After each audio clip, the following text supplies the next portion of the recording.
เอามาพี่น้องกินข้าวนกกันนี่ก็ได้ห่อสมหมูเนาะมันเนาะ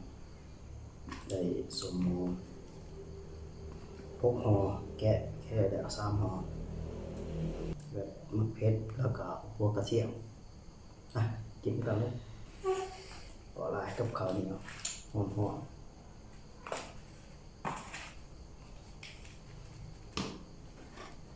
เอาตักใส่ลงกันเลยลงมา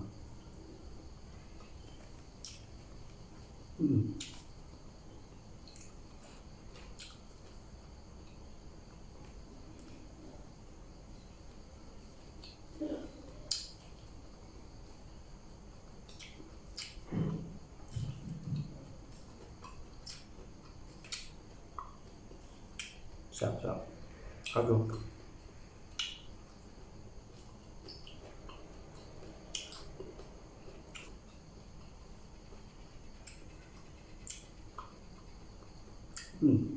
เป็นไงเกิดเผ็ดกระเทียมมามีเผ็ดนะมีเผ็ดแกง